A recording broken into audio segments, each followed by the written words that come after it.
দিন যতই যাচ্ছে ততই ঘনিয়ে আসছে কোরবানির ঈদ। তাই যশোরের শার্শায় দেশীয় পদ্ধতিতে পশু মোটাতাজা করতে ব্যস্ত সময় কাটছে প্রায় ১৪০০ খামারের। তবে গেল বছরের মতো এবারও পশু খাদ্যের দাম বেশি হওয়ায় পশু বিক্রি নিয়ে চিন্তিত তারা। উপজেলা প্রাণী সম্পদ কর্মকর্তা বলছেন, পশু মোটাতাজা সহ সবসময় তদারকি ও পরামর্শ দেওয়া হচ্ছে খামারিদের। বেনাপোল থেকে রাসেল ইসলামের তথ্যচিত্রে ডেস্ক রিপোর্ট।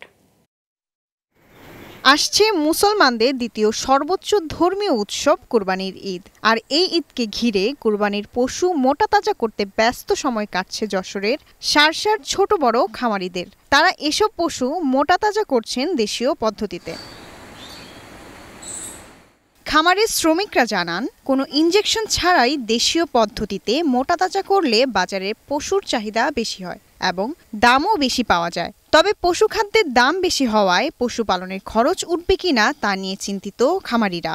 আমাদের এখানে ঘাস উৎপাদন হচ্ছে, এখান থেকে খাওয়াচ্ছি, তার বাদে এর গরুরে মোলরচেস খাওয়াচ্ছি, কোনো ধরনের কোনো রাসায়নিক খাবার খাওয়াচ্ছি না। গোখাদ্যর যে পরিমাণ দাম, তাতে আমরা গরুর আকাঙ্ক্ষিত দাম পাচ্ছি না।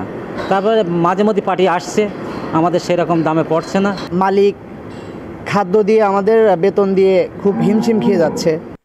কোরবানির ঈদে নিরাপদ পশু সরবরাহের জন্য সব খামার সবসময় তদারকি করা হচ্ছে বলে জানান উপজেলা প্রাণী সম্পদ অধিদপ্তরের এই কর্মকর্তা।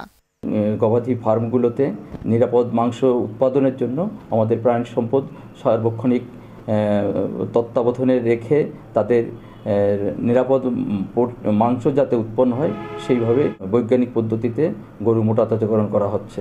Global television news desk.